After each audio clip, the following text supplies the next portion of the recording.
झारखंड जब बिहार में भी था तो हमने बिहारी कल्चर को स्वीकार नहीं किया था। हम जब बंगाल प्रेसिडेंसी में थे हमने बंगाल प्रेसिडेंसी को नहीं स्वीकार किया। पत्रकार है मनीष कश्यप, वो रांची आए थे, उन्होंने कहा था 1932 कैसे लागू हो जाएगा। कि सबसे ज्यादा IAS IPS हमारा बिहार देता है। हम गर्व महसूस करते हैं कि हमारा पड़ोसी राज्य सबसे ज्यादा IAS IPS देता है। भाषा खत्म हो गया, जो भाषा का लेकर लड़ाई हुआ तो वो भाषा खत्म हो मैं कहना चाहूंगा बिहार मुल्क के, यूपी मुल्क के सबसे ज्यादा लोग महाराष्ट्र में रखते हैं। आप जाइए महाराष्ट्र में पहले अधिकार मांगिए। हमारे मंत्री भी तो मिले हुए हैं बहुत सारे, हमारे विधायक भी तो मिले हुए हैं, हमारे मुख्यमंत्री भी तो मिले हुए हैं। झारखंड कमजोर है, झारखंड लुटखंड है, झारखंड चारागाह है, यहाँ सबको यहाँ आंख दिखाता। आप अलग रुख कर लिए, वो लोग अलग रुख कर लिए, वो लोग सारे एक साथ गुट बना लिए, आप अलग अपने रास्ते चल रहे हैं। हम सामुंडा को पकड़ाने वाले गद्दार थे, निर्मल दा की सूचना देने वाले झारखंडी गद्दार थे, शक्ति महतो को हत्या में शामिल झारखंडी गद्दार थे। सुने हैं कि आपका जो माँ का है उनका तबीयत भी खराब है, तो आप समय दे रहे हैं एक तरफ आंदोलन को, फिर माँ को भी समय दे पा रहे हैं। जयराम दा जो झारखंड के झारखंडियों को जगाने का काम किया है। हम जयराम दा का इंट्रोडक्शन तो नहीं बताएंगे क्योंकि बहुत बार आप लोग कमेंट करके लिखते हैं कि जब भी जयराम दा का साथ वीडियो बनाएंगे तो जयराम दा का इंट्रोडक्शन मत लीजिए। तो हम जयराम दा से डायरेक्ट मिलते हैं, बात करते हैं। जयराम दा, सबसे पहले तो आपको जोहर। जोहर दादा, अभी आंदोलन कैसा चल रहा है? आंदोलन बहुत अच्छा चल रहा है। अभी अंदर खाने से आंदोलन चल रहा है क्योंकि झारखंड राज्य में चुनाव है और पंचायत चुनाव है, उसके मद्देनजर अभी अंदर खाने से हमारा आंदोलन गति के साथ चल रहा है। दादा, सुने हैं कि आपका जो माँ का है उनका तबीयत भी खराब है, तो आप समय दे रहे हैं एक तरफ आंदोलन को, फिर माँ को भी समय दे पा रहे हैं कि नहीं दे पा रहे हैं? देखिए, जो क्रांतिकारी होते हैं उनके लिए अपना परिवार प्राथमिकता नहीं होता, उनके लिए आंदोलन प्राथमिकता होती है। भले लोग इस विषय पर मुझे टिक्का टिप्पणी कर सकते हैं, लेकिन जो सही है सो सही है। माँ मामा घर में है और फिलहाल काफ़ी दिनों से हम मिल नहीं पाए हैं, लेकिन सूचना लिए हैं, फ़ोन से बात हुई है कि ठीक ठाक है। दादा, एक मानवता के नाते भी आपको समय देना पड़ेगा ज़्यादा, माँ को, उनको भी ध्यान देना पड़ेगा। देखिए, आप चंद्रशेखर आज़ाद की कहानी पढ़ी है, भगत सिंह की कहानी पढ़ी है, उनके लिए परिवार पहले नहीं, पहले भारत की आज़ादी थी। ठीक उसी प्रकार मेरे लिए प्राथमिकता झारखंड का जो स्थिति है उसे बदलना होगी। बाकी माँ है, माँ से मेरा जन्म हुआ है, निश्चय ही माँ होती है। समय निकालते हैं कभी कभी और मिलते हैं, बातचीत होती है। दादा, एक सबसे गंभीर सवाल है कि एक पत्रकार है मनीष कश्यप, वो रांची आए थे, उन्होंने कहा था 1932 कैसे लागू हो जाएगा। यहाँ के युवा 1932 को लेकर पागल है, झारखंड बना ही नहीं था उस समय तो बिहार था, 1932 कैसे लागू हो जाएगा, उनके ऊपर क्या कुछ कहेंगे? देखिए, पहला बात, मनीष कश्यप जी एक अच्छे पत्रकार, मैं उनको मानता हूँ, आज भी अभी भी मानता हूँ। भले 1932 के मामले में मैं उनका विरोध करता हूं और मैं कह सकता हूं कि वे इस मामले में निष्पक्ष नहीं है, इस मामले में वे भी स्वार्थी हैं। बाकी वे अच्छे पत्रकार थे, लेकिन फिलहाल 1932 की जो बात नहीं करेगा वो कितना भी अच्छा रहेगा, मैं उसका समर्थन नहीं कर सकता हूं। रहा सवाल, मैं मनीष कश्यप जी को लॉजिकली उत्तर देना चाहूँगा। जो उन्होंने कहा कि 1932 उस समय भारत आज़ाद नहीं हुआ था, तो उसे आप कैसे आधार मान सकते हैं? उनसे सीधा सा सवाल यही रहेगा कि झारखंड में CNT कानून भी है। तो सबसे पहले बात, आप झारखंड को जानते नहीं है ठीक से। आप अगर जानते तो इस तरह का बयान नहीं देते। 1908 का CNT कानून आज भी झारखंड में मान्य है। तो जब 1908 उस समय भारत आज़ाद नहीं था, वो CNT कानून आज भी झारखंड में मान्य है, तो 1932 क्यों मान्य नहीं होगा? दूसरी बात, वे बात करते हैं 1935 की, मैं बात करता हूँ 1935 का जो कानून था, जिसे शायद भारतीय कानून अधिनियम कहा जाता है या फिर कुछ नाम हो सकता है, मैं कंफर्म नहीं पा रहा हूँ। यानी भारतीय कानून जो 1935 में बना था, उसी की सारी धाराएं संविधान में इंक्लूड की गई हैं। तो उस हिसाब से भारतीय संविधान भी गुलाम भारत में बना है और उसकी आधारशिला तो गुलाम भारत में तय हुई थी। 1946 से भारतीय संविधान बनना स्टार्ट हो चुका था। भारत आज़ाद 1947 में हुआ था, लेकिन संविधान बनने की प्रक्रिया 1946 से स्टार्ट हो चुकी थी। तो उसे आप क्या कहेंगे? तो मेरा यही प्रश्न रहेगा पूरे हिंदुस्तान से, और विशेषकर जो बिहार, बंगाल और यूपी राज्य के जो लोग हैं, जो झारखंड को लेकर दोहरी मानसिकता रखते हैं, उन्हें बाकी राज्यों से कोई आपत्ति नहीं हुई। गुजरात में अधिकार नहीं मांगते, वे महाराष्ट्र में अधिकार नहीं मांगते, जानते हैं कि वे लोग स्ट्रांग हैं, उनसे लड़ नहीं पाएंगे, उनसे भिड़ नहीं पाएंगे। और बिल्कुल आप क्यों लड़ेंगे? भारत अलग अलग राज्य, सेपरेट राज्य ही भारत की पहचान है। हम और आप सेपरेट हैं, आपकी अलग सेपरेशन है, मेरा अलग सेपरेशन है, आपका अलग गांव है, मेरा अलग गांव है, आपका अलग घर है, मेरा अलग घर है, यही सच्चाई है। लेकिन जैसे ही झारखंड की बारी आती है, इनके पेट में दर्द होने लगता है, क्योंकि ये चाहते हैं कि झारखंड कमजोर रहे, झारखंड का लूटना है। रही बात मनीष कश्यप से, मैं स्पष्ट करना चाहूंगा, यदि आपका मानना यह है कि बिहार, यूपी, बंगाल के लोग रहते हैं, विशेष कर चुकी मनीष कश्यप जी शायद बिहार मूल के हैं, कि बिहार के लोग झारखंड में रहते हैं, इसलिए उन्होंने टिप्पणी किया है, तो मैं कहना चाहूंगा बिहार मुल्क के, यूपी मुल्क के सबसे ज्यादा लोग महाराष्ट्र में रखते हैं। आप जाइए महाराष्ट्र में पहले अधिकार मांगिए। नहीं मांग सकते हैं क्योंकि महाराष्ट्र ताकतवर है, झारखंड कमजोर है, झारखंड लुटखंड है, झारखंड चारागाह है, यहाँ सबको यहाँ आंख दिखाता है। जिस भ्रष्टाचारी का बात कर रहे हैं तो वो भी आए थे रांची, वो पूजा सिंघल का बात कर रहे थे कि झारखंड में बहुत सारे नेता और यहाँ के अधिकारी लोग भ्रष्टाचार करते हैं। तो जी, आप भी भ्रष्टाचार का बात कर रहे हैं, वो भी भ्रष्टाचार का बात कर रहे हैं, फिर आप तो 1932 को लेकर उनका विरोध कर रहे हैं। जी, भ्रष्टाचार भी मामला है, उसका भी हम लोग विरोध कर रहे हैं। 1932 भ्रष्टाचार को रोकने के लिए भी इसलिए कारगर होगा। देखिए, पहला बात, भ्रष्टाचार कर कौन रहे हैं? IAS IPS कर रहे हैं। ये IAS IPS आ कहाँ से रहे हैं? सभी तो गैर राज्यों के हैं। क्या पूजा सिंघल हमारे झारखंड की नहीं है?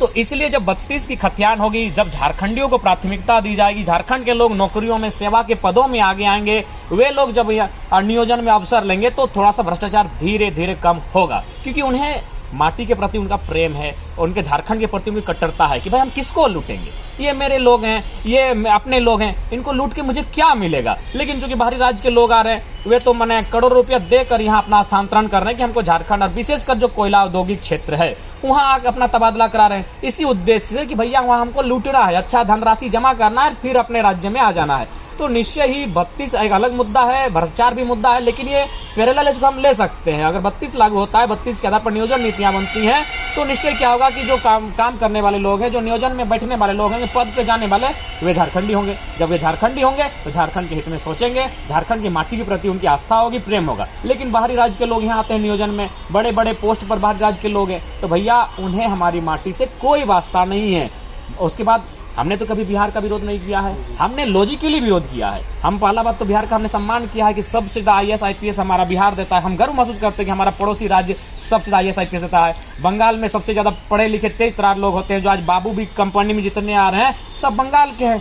हम बंगाल का वहाँ सम्मान करते हैं कि आप लोग पढ़े लिखे, लेकिन भैया आप अगर मेरे अधिकार को छीनिएगा तो फिर वहाँ विरोध करेंगे। वो हम तब आपका सम्मान करते हैं जब आप सबसे ज़्यादा IAS IPS देते हैं, लेकिन फिर हम वहाँ आपका विरोध करते हैं कि आपके IAS हमारे यहाँ आने के बाद गलत नीति बनाते हैं, बेलगड़िया में आप ऐसा प्रोजेक्ट बनाते हैं कि बाहरी लोगों को यहाँ बसाने का काम करते हैं, वहाँ हम विरोध करेंगे। आप IAS ही हैं, हम आपका उस नीति का समर्थन किए कि आप अच्छे IAS बन के बिहार में सबसे ज़्यादा IAS IPS बन रहे हैं, उसका हम नमन करते हैं। लेकिन फिर वही IAS IPS जब झारखंड आता है और गलत नीतियां बनाता है, हम विरोध करेंगे। क्या किया आपने, बेलगड़िया सिंदरी को आप चौपट कर देंगे। कौन IAS? वो ऐसे IAS कहाँ के, सब बाहरी राज्य के हैं। अरे भाई आप ऐसी नीति बनाइएगा, बाहरी को यहाँ बसाइएगा, क्यों? सेपरेशन, डाइवर्सिटी, यही हमारी हिंदुस्तान की खूबसूरती है।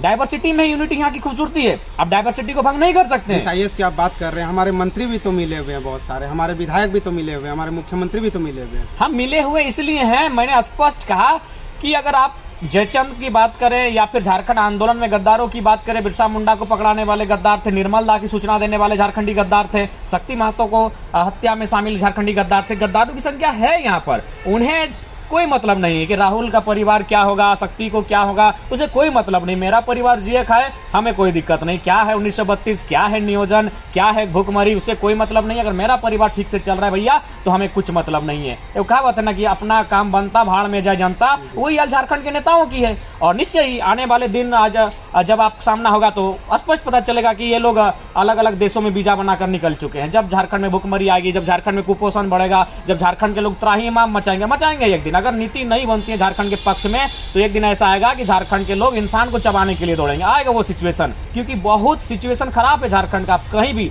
आज 3 महीना से हम झारखंड जा रहे हैं, मुस्कुराना भूल चुके हैं लोगों के दर्द को। कभी शादी में जाते हैं तो लोग बोलते हैं सेल्फी लेते हुए कि थोड़ा हंसिए, क्या बताएं भाई, दर्द से हैं। तो एक सिचुएशन ऐसा आएगा कि झारखंड के लोग इंसान को चबाएंगे, इंसान को नहीं पहचानेगा। वो सिचुएशन ना आए, इसलिए झारखंड के हित में कानून बनने चाहिए। हमने बिहार को डिस्टर्ब नहीं किया है, हमने उड़ीसा को डिस्टर्ब नहीं किया है, हमने बंगाल को डिस्टर्ब नहीं किया है, तो कोई झारखंड को डिस्टर्ब ना करे, इसके लिए कानून बनना ही चाहिए। भाषा आंदोलन खत्म हो गया क्या? नहीं, भाषा आंदोलन खतियान आंदोलन का रूप ले चुका है। तमाम आंदोलन जो झारखंड को रिफ्रेश करेगा, ये आंदोलन उस दिशा में जाएगा। भाषा खत्म हो गया, जो भाषा का लेकर लड़ाई हुआ था वो भाषा खत्म हो गया? नहीं, भाषा भी अभी खत्म नहीं हुआ है। अभी भी अतिक्रमणकारी भाषाएं कुछ विषयों पर, कुछ जगहों पर शामिल हैं। उन्हें सुधारने के लिए, उन्हें हमारे झारखंड से बाहर करने के लिए, उन्हें एक सीमित दायरा में रखने के लिए लगातार आंदोलन हो रहा है। आंदोलन खत्म नहीं हुआ है, आंदोलन चलता रहा। जब तक ये आंदोलन एक बृहद आंदोलन ना हो, झारखंड का नव निर्माण ना हो जाए, ये आंदोलन रुकेगा नहीं। चाहे जो भी परिणाम होगा, जितना भी साल लगेगा, उसके लिए कोई आपत्ति नहीं। जब आंदोलन शुरू हुआ था तो बहुत सारे लोग दिख रहे थे, आपके साथ में भी दिखे थे, गीताश्री दीदी भी दिखे थे, विकास महतो दिखे थे, तीर्थनाथ आकाश दिखे थे। वो लोग आपका साथ छोड़ चुके हैं? नहीं, ऐसा बात नहीं है। हाँ देखिए, जो बड़े पॉलिटिकल पर्सन हैं वे लोग आए थे आंदोलन में। पहला बात देखिए, मानव श्रृंखला, कोई पार्टी नहीं, कोई नेता नहीं, कोई फंडिंग नहीं। तो जब 4 लाख की भीड़ बिना नेता के आ जाती है सड़क पर, तो नेताओं को लगता है कि भाई यहाँ अब नेता बजाना चाहिए, क्योंकि ये नेता नहीं है इस भीड़ में, तो एक नेता को भंजाना चाहिए जाके अपना चेहरा। बस धीरे धीरे लोग यहाँ आने लगे। एक बात बताइए, आपने जिनका नाम लिया, हम सबका सम्मान करते हैं। जो पूर्व विधायक रहे चाहे पूर्व मंत्री रहे, उनका अपना अपना क्षेत्र है, तो क्या आंदोलन उनके क्षेत्र में क्यों नहीं? आप अपने क्षेत्र के हैं, पहले आप आंदोलन को अपने क्षेत्र में खड़ा कीजिए। धनबाद बोकारो में छात्रों ने आंदोलन किया है, आप भीड़ को भंजाने के लिए आए हैं, सीधा संदेश है। आप अलग रुख कर लिए, वो लोग अलग रुख कर लिए, वो लोग सारे एक साथ गुट बना लिए, आप अलग अपने रास्ते चल रहे हैं। हम सिद्धांतिक व्यक्ति हैं, हम अपने सिद्धांत के साथ चलेंगे। जहाँ हमको लगेगा कि ज़रा सा भी किसी की मनसा में खोट है, हम भाई अपने रास्ते पर चलेंगे। अकेला चलो कहने हो, लेकिन हम किसी के साथ समझौता नहीं करेंगे। खासकर जो लोग सत्ता में रह चुके हैं उनके साथ तो भाई स्वीकार नहीं करेंगे। उनको हमारे साथ आना है तो हमारी विचारधाराओं के साथ आए, स्वागत है। बाकी ये स्टूडेंट का आंदोलन है, सारे स्टूडेंट हमारे साथ है, ऐसा नहीं है, सारे स्टूडेंट हमारे साथ हैं। लगातार वे बने हुए हैं कि बोलिए कब क्या मूवमेंट करना है। बाकी कुछ लोग जो स्वार्थ हित के लिए आए थे वे तो साइड होंगे ही। पंचायत चुनाव के बाद क्या ये आंदोलन फिर से तेज होगा? बहुत तेज होगा। पंचायत चुनाव जिस दिन समाप्त होगा उस दिन हमारा आंदोलन अगला दिन तेज होगा। अगले दिन बड़ी बड़ी कार्यक्रम देखने को मिलेंगे, हड़तालें देखने को मिलेंगी। बस पंचायत चुनाव समाप्त होने की देरी है, बाकी हमारा शेड्यूल तय है। धन्यवाद, इतना समय, कीमती समय देने के लिए आपको बहुत बहुत धन्यवाद दादा। धन्यवाद आपका भी। और सीधा मनीष कश्यप जी को मैसेज जरूर दे दीजिएगा कि पहली बात आप झारखंड को जान लें। झारखंड जब बिहार में भी था तो हमने बिहारी कल्चर को स्वीकार नहीं किया था। हम जब बंगाल प्रेसिडेंसी में थे हमने बंगाल प्रेसिडेंसी को नहीं स्वीकार किया था। छोटा नागपुर हमारी अलग पहचान है, इसीलिए पहले आप झारखंड को जानिए, फिर झारखंड में कोई टिक्का टिप्पणी कीजिए। आप अगर कानून की बात करते हैं पहले आप कानून खुद पढ़िए। मुझे लगता है आप एक अच्छे पत्रकार हो सकते हैं, लेकिन कानून की जानकारी रखने वाले नहीं हो सकते हैं, इतिहास की जानकारी रखने वाले नहीं हो सकते हैं। इसीलिए झारखंड, और मेरा सबसे मैंने एक आश्चर्य की बात है कि झारखंड के मामले में ये लोग दोहरी नीति क्यों रखते हैं। सभी लोग देखते हैं जब झारखंड की बात आए तो दोहरी नीति रखते हैं। जाइए ना भाई, मैंने आपके लोग कहाँ नहीं है, महाराष्ट्र में है, बंगाल में है, गुजरात में, वहाँ बात कीजिए अपनी भाषा की, वहाँ बात कीजिए कि हमें 10% रिजर्व दिया जाए, वहाँ जाइए और दबदबा दिखाइए। झारखंड को आज भी लोग कमज़ोर मानते हैं और हम भी स्वीकारते हैं कि बिरसा निर्मल के बाद झारखंड में उलगुलान कमी होने के कारण तो झारखंडी वे भी सुस्त पड़ चुके हैं, इसीलिए कमजोरी थोड़ा दिखी है। अब मजबूती में उसको तब्दील किया जा रहा है। तो ये लोग मुझे समझ में नहीं आता है, इनका एक ही मोनोपोली है कि झारखंड खनिज संपदा का प्रदेश है, इसे अगर लूट खंड करना है, इसे लूटना है तो भैया यहाँ के लोगों को दबा रखना होगा, यहाँ के लोगों को हाशिए पे रखना होगा। पहले तो बीजेपी और कांग्रेस करती थी कि झारखंड के लोगों को बढ़ने नहीं देती थी, अब ये पत्रकार भी अनाप शनाप बकने लगे हैं। जिस मनीष कश्यप का बात कर रहे हैं उसका यूट्यूब में 3 मिलियन फॉलोवर्स है। एक बात बताइए, किसी का 3 मिलियन फॉलोवर होने से वो महान नहीं बन जाता है। अंग्रेजों ने भी 200 साल राज किया था, क्या वे महान कहलाएंगे? नहीं। कभी कभी कुछ चीज़ें आपका कोई और एक है जो अश्लील वीडियो बनाता है, उसका भी तो मिलियन में फॉलोवर है, तो क्या वो इंसान सही है? मैं नाम नहीं जानता हूँ, बच्चा लोग बोलता है। तो मिलियन फॉलोवर होने से वो व्यक्ति नहीं हो जाता, उसके पीछे से कोई मोनोपोली काम कर रहे हैं उसको फेमस करने के लिए, तो ऐसा भी हो सकता है। बाकी फेमस हो जाने से, आपको फॉलो कर लेने से, और वैसे भी आज तो जो लोग नेगेटिव अश्लील वीडियो बनाते हैं उनको देखें बहुत सारे व्यूअर मिलते हैं। तो ऐसा व्यूअर्स होने से, फॉलोअर होने से व्यक्ति महान बन जाए, व्यक्ति सच्चा बन जाए, ये जरूरी नहीं है। झारखंड के सभी विधायक मंत्री को डर लगने लगा है जब ईडी और सीबीआई का छापा पड़ने लगा था। डरेंगे क्योंकि सबने झारखंड को लूटने का काम किया है। और मैं एक मैसेज ही देना चाहूँगा, चूंकि ईडी केंद्र का मामला होता है तो केंद्र, ऐसा नहीं कि केंद्र की जो पार्टी के विधायक है उन्हें छोड़ दिया जाए। इससे में एक गलत मैसेज जाएगा लोकतंत्र के प्रति कि भाई यहाँ लोकतंत्र नहीं, एक तरह से अघोषित राजतंत्र चल रहा है। राजा को जो पसंद है उस पर छापा नहीं पड़ता है, राजा को जो पसंद नहीं करता है उस पर छापा पड़ता है। तो उसी प्रकार जो 81 विधायक है, छापा पूरा 81 का 81 पर पड़े और फिर फाइनली जो अच्छे हैं उनको क्लीन चिट मिले। तो इसलिए मेरा मांग होगा कि 81 के 81 विधायक, जितने IAS IPS और भी जो बिल्डर्स है, माइंस चलाने वाले हैं, जो कॉरपोरेट्स है, सब पर छापा पड़े और सबके जो आय से अधिक संपत्ति है उसको निलंबित किया जाए और उन्हें सजा दिया जाए। पंचायत चुनाव में देखा गया था, आप एक CEO को लेटर दिए थे जहां 2 जगह पे उनका वोटर ID है। ऐसे बहुत जगह, सिर्फ आप जगह, पूरे झारखंड में बहुत जगह नॉमिनेशन किए थे, वहाँ के लोग भी नॉमिनेशन रिजेक्ट उनका करवाए हैं। मतलब आज के झारखंड के लोग जाग चुके हैं। बिल्कुल जागे। इस आंदोलन, मैंने कहा कि आंदोलन के माध्यम से बहुत बड़ा बदलाव आया है, बिल्कुल जागना ही चाहिए, नहीं तो झारखंड के साथ आने वाला दिन बहुत बुरा स्थिति आएगा। तो इसीलिए आज जागना ही होगा, उन्हें लड़ने के लिए, मरने के लिए, कटने के लिए फिर से तैयार होना होगा, तभी झारखंड का भला हो सकता है।